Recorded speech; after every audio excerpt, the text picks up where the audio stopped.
নমস্কাৰ এই মুহূৰ্তত আহি পৰিছে ৰাতিপুৱাৰ কেইবাটাও বিগ ব্ৰেকিং নিউজ। আজি হৈছে 20 এপ্ৰিল 10 বজাৰ লগে লগে লাখ লাখ অৰুণোদয় হিতাধিকাৰীৰ একাউণ্টত 1250 টকা সোমাব। এতিয়াই চেক কৰক আপোনাৰ বেংক একাউণ্টত টকা সোমাল নে, কোনে কোনে এই টকা লাভ কৰিব। PM কিষাণৰ প্ৰতিজন হিতাধিকাৰীৰ বেংক একাউণ্টত 3000 টকা সোমাব। PM কিষাণৰ টেষ্টৰ কিছে তাৰিখ ঘোষণা কৰিছে মোদী চৰকাৰে। যদি আপুনি চৰকাৰী কৰৰ বাবে আবেদন কৰিছে, চৰকাৰী কৰৰ প্ৰথম কিস্তি টকা সোমাব। অতি শীঘ্ৰে সাজু কৰক 7বিধ নথিপত্ৰ। আত্মীয় প্ৰতিজন মহিলাৰ একাউণ্টত 25,000 টকা সোমাব। আত্মীয় তালিকাত আপোনাৰ নাম অন্তৰ্ভুক্ত হৈ আছে নেকি? ৰেচন কাৰ্ড থাকিলে লাখ লাখ হিতাধিকাৰীৰ বাবে ভাল খবৰ। চেনি দালি নিমখৰ লগতে লাভ কৰিব মিঠাতেল, মুখ্যমন্ত্ৰীৰ ঘোষণা। লগতে কেইবাটাও ৰাজনৈতিক খবৰৰ লগতে অৰাজনৈতিক খবৰ যুগুত কৰা হৈছে আজিৰ দিনটোত। গোটেই অসম তথা ভাৰতৰ বিভিন্ন প্ৰান্তৰ পৰা যুগুত হৈছে কেইবাটাও ডাঙৰ খবৰ। এনেবোৰ খবৰ নিতৌ পাই থাকিবলৈ চেনেলটি ছাবস্ক্ৰাইব কৰি ভিডিঅ'ত এটা লাইক কৰিবলৈ নাপাহৰিব। আজিৰ আমাৰ প্ৰথমটো খুবেই গুৰুত্বপূৰ্ণ খবৰ হৈছে অসমবাসীৰ বাবে এটা ডাঙৰ খবৰ। 10 তাৰিখে লাখ লাখ লোকৰ একাউণ্টত সোমাব চৰকাৰী ধন। কোনে কোনে লাভ কৰিব এই ধনৰাশি? অৰুণোদয় আঁচনিৰ লাখ লাখ হিতাধিকাৰীৰ একাউণ্টত জমা হ'ব 1250 টকা।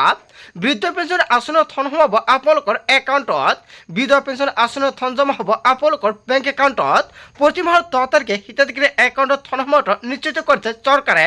আৰু প্ৰতি মাহৰ 10 তাৰিখত একাউণ্টত এই টকা প্ৰদান কৰে চৰকাৰৰ ফালৰ পৰা। আপোনাৰ একাউণ্টত প্ৰতি মাহৰ 10 তাৰিখত এই টকা পায় নে নাই নিশ্চয় কমেণ্ট কৰি জনাই দিব।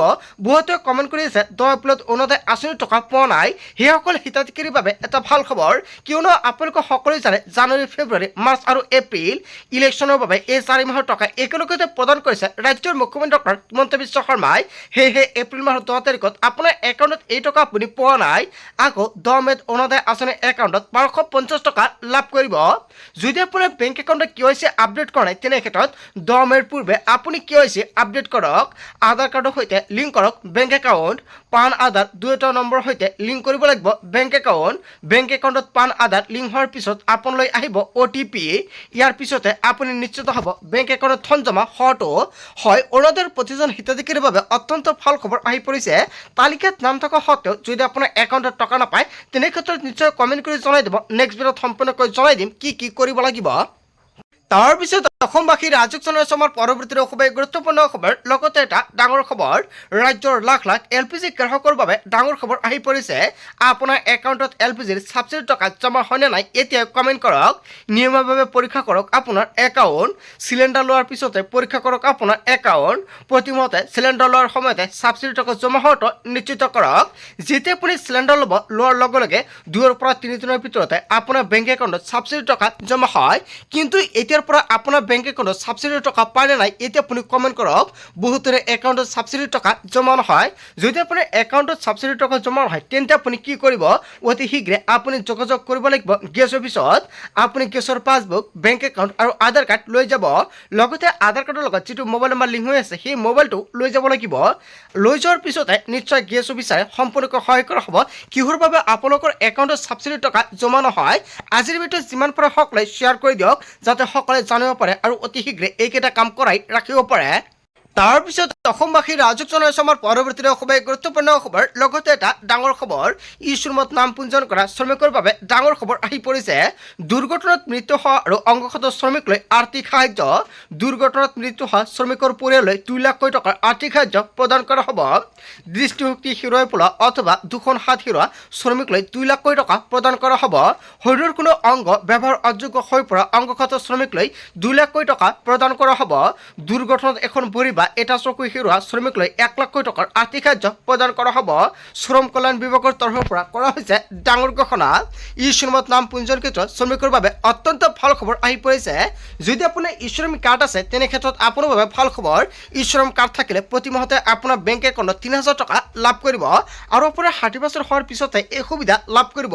ইয়াৰ পূৰ্বে আপোনালোকৰ এটা বীমা কৰিব লাগিব। যদি আপোনাৰ ই-শ্ৰম কাৰ্ড আছে, তেনে ক্ষেত্ৰত আপোনাৰ বাবে এটা ভাল খবৰ আৰু বহুতো সুবিধা লাভ কৰিব। যিসকলে ই-শ্ৰম কাৰ্ড নাই, কেনেকৈ ই-শ্ৰম কাৰ্ড আবেদন কৰিব, যদি আপোনালোকৰ ভিডিঅ' লাগে এতিয়াতো কমেণ্ট কৰক, নেক্সট ভিডিঅ'ত জনাই দিম।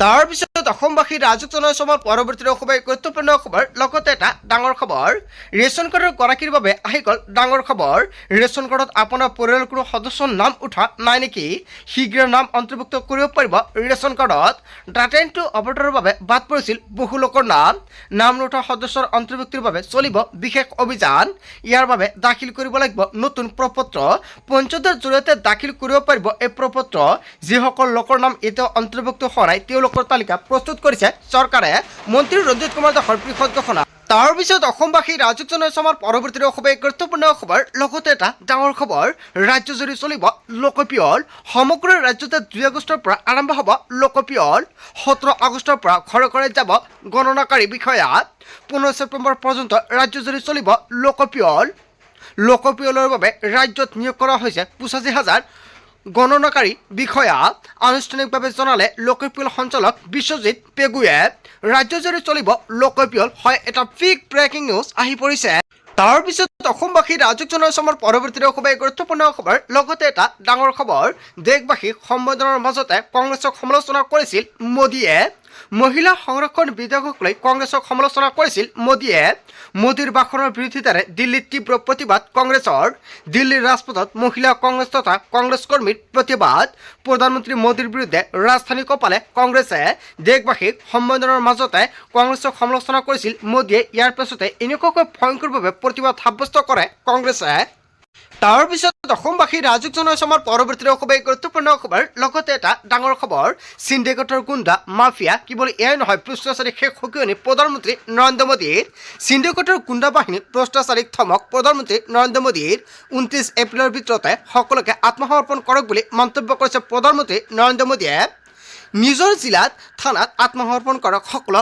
গুণ্ডাই 4 মেৰ পিছত এটাও সিন্ডিকেট চলোৱা গুণ্ডা আৰু ভ্ৰষ্টাচাৰী বাচিব নোৱাৰিব সকলো গুণ্ডা আৰু মাফিয়াক সময়সীমা বান্ধি দিলে প্ৰধানমন্ত্ৰী নৰেন্দ্ৰ মোদীয়ে গুণ্ডাৰাজ মাফিয়াগিৰি চলিবলৈ দিয়া নহ'ব টিএমচিৰ গুণ্ডা মাফিয়াক টাৰ্গেট কৰি এই সকিয়নি প্ৰধানমন্ত্ৰী নৰেন্দ্ৰ মোদীৰ সিন্ডিকেটৰ গুণ্ডা মাফিয়া আৰু ভ্ৰষ্টাচাৰী শেষ সকিয়নি প্ৰদান কৰিছে প্ৰধানমন্ত্ৰী নৰেন্দ্ৰ মোদীয়ে তাৰ পিছত অসমবাসী ৰাইজক জনাইছো আমাৰ পৰৱৰ্তী খবৰ গুৰুত্বপূৰ্ণ খবৰ লগতে এটা ডাঙৰ খবৰ বাংলাদেশে মুছলমানক আকৌ সকিয়নি হিমন্ত বিশ্ব শৰ্মাৰ এছআৰত নাম কটা যাব বাংলাদেশী মুছলমানৰ ভাৰতৰ সকলো লোকৰ নাম এছআৰত সোমাব বাংলাদেশে নাম কটা যোৱাৰ ভয়ত মমতাই বিৰোধ কৰিছে মহিলা সংৰক্ষণ বিধেয়ক বিৰোধ কৰি বিপদত মাতিলে বিৰোধীয়ে ভাৰতীয় মহিলাক কৰা অপমানৰ বিৰুদ্ধে পাব প্ৰত্যুত্তৰ এনেকুৱাকৈ হুংকাৰ দিছে হিমন্ত বিশ্ব শৰ্মাই এই কাৰ্যই বিৰোধীৰ প্ৰতি মহিলাৰ আক্ৰোশ বৃদ্ধি পালে পশ্চিমবংগত ঘোষণা কৰিছে হিমন্ত বিশ্ব শৰ্মাই বাংলাদেশে মুছলমানক আকৌ সকিয়নি হিমন্ত বিশ্ব শৰ্মাৰ হয় অসমৰ মুখ্যমন্ত্ৰী ডক্টৰ হিমন্ত বিশ্ব শৰ্মাই পশ্চিমবংগত গৈ কেইবাটাও বিস্ফোৰণ মন্তব্য কৰিছে তাৰ পিছত অসমবাসী ৰাইজক জনাইছো আমাৰ পৰৱৰ্তী খবৰ গুৰুত্বপূৰ্ণ খবৰ লগতে এটা ডাঙৰ খবৰ অসমীয়া ভাষা জীয়াই ৰাখিছে মিয়াই চহৰত বাস কৰা মুছলমানৰ ওচৰত সুৰক্ষিত হৈ আছে অসমীয়া ভাষা মিয়া ল'ৰা ছোৱালীয়ে শুদ্ধকৈ লিখিব জানে অসমীয়া মিয়া ল'ৰা ছোৱালীয়ে অসমীয়া আখৰ অতি সুন্দৰ অসমীয়া ল'ৰা ছোৱালীয়ে অসমীয়া ভাষা ক'ব নোৱাৰে শুদ্ধকৈ সৰল ল'ৰা ছোৱালীয়ে লিখা বানান এটাও ভুল নহয় গোটকৈ লিখিব জানে সৰল ল'ৰা ছোৱালীয়ে অসমীয়া অসম সাহিত্য সভাৰ সভাপতি বসন্ত কুমাৰ গোস্বামীৰ এই মন্তব্য অসমীয়া ভাষা জীয়াই ৰাখিছে মিয়াই হয় এটা বিগ ব্ৰেকিং নিউজ আহি পৰিছে আচলতে বসন্ত কুমাৰ গোস্বামীয়ে যিটো মন্তব্য কৰিছে জনতাই কি ক'ব যদি জনতাৰ কিবা মন্তব্য কৰিব লগা থাকে আপোনালোকৰ মন্তব্যটো নিশ্চয় কমেণ্ট বক্সত জনাই দিব তাৰ পিছত অসমবাসী ৰাইজক জনাইছো আমাৰ পৰৱৰ্তী খবৰ গুৰুত্বপূৰ্ণ খবৰ লগতে এটা ডাঙৰ খবৰ ৰাজ্যত আকৌ একেলেথেৰিয়ে কেইবাদিন ধৰি হ'ব মুগুলধাৰ বৰষুণ 18 এপ্ৰিলৰ পৰা 22 এপ্ৰিললৈকে বতৰ বিজ্ঞান কেন্দ্ৰৰ এলাৰ্ট জাৰি কৰা হৈছে অসমৰ প্ৰায় প্ৰতিখন জিলাতে ঠেৰেকুৰিৰে সৈতে ধুমুহা আৰু প্ৰচণ্ড বৰষুণৰ আগজাননী 40ৰ পৰা 50 কিলোমিটাৰ বেগত আহিব পাৰে ধুমুহা আৰু বৰষুণ বিশেষকৈ নামনি আৰু উজনি অসমৰ জিলাসমূহত বতাহৰ গতিবেগ হ'ব পাৰে ভয়ংকৰ কামৰূপ মহানগৰ কামৰূপ আৰু নলবাৰী কেৱল এই নহয় বৰপেটা গোৱালপাৰা বঙাইগাঁও আৰু ধুবুৰীত ধুমুহাৰ তীব্ৰ অধিক হ'ব আৰু ডিব্ৰুগড় তিনিচুকীয়া ধেমাজি লখিমপুৰ যোৰহাট আৰু শিৱসাগৰত প্ৰচণ্ড বিজুলী ঢেৰেকনিৰ সৈতে হ'ব বৰষুণ বতৰ বিজ্ঞান কেন্দ্ৰই কৰিছে য়েলো এলাৰ্ট জাৰি তাৰ পিছত অসমবাসী ৰাইজক জনাইছো আমাৰ পৰৱৰ্তী খবৰ গুৰুত্বপূৰ্ণ খবৰ লগতে এটা ডাঙৰ খবৰ মিয়া মুছলমানৰ ভোট নালাগে পুনৰ হিমন্ত বিশ্ব শৰ্মাই কেইবাটাও বিস্ফোৰক মন্তব্য কৰিছে খিলঞ্জীয়াৰ সুৰক্ষাই আমাৰ লক্ষ্য অসমৰ 35% খিলঞ্জীয়া মুছলমান আছে কিন্তু 30% বাংলাদেশী মুছলমান আছে মাত্ৰ 5% আছে মুছলমান মই এইসকলৰ ওচৰলৈ গৈ কওঁ যে তোমালোকে ভোট নালাগে বা তোমালোকৰ ভোট নালাগে বুলি হিমন্ত বিশ্ব শৰ্মাই চিঞৰি চিঞৰি কয়। এনেকৈ 2014 পৰা বিজেপিয়ে জিকি আহিছে। অসমৰ মুছলমান আৰু সনাতন এক হৈ বাংলাদেশী মুছলমান বিৰুদ্ধে যুঁজি আছে। বংগৰ ভূমিত এনেকুৱাকৈ মুখ্যমন্ত্ৰী ডক্টৰ হিমন্ত বিশ্ব শৰ্মাৰ গৰ্জন। বন্ধু বান্ধৱীসকল গোটেই অসম তথা ভাৰতৰ বিভিন্ন প্ৰান্তৰ পৰা যুগুত হৈছে কেইবাটাও ডাঙৰ খবৰ। এনেবোৰ খবৰ নিতৌ পাই থাকিবলৈ চেনেলটি ছাবস্ক্ৰাইব কৰি ভিডিঅ'ত এটা লাইক কৰিবলৈ নাপাহৰিব। চ' থেংক ইউ ফৰ ৱাচিং ফুল ভিডিঅ'।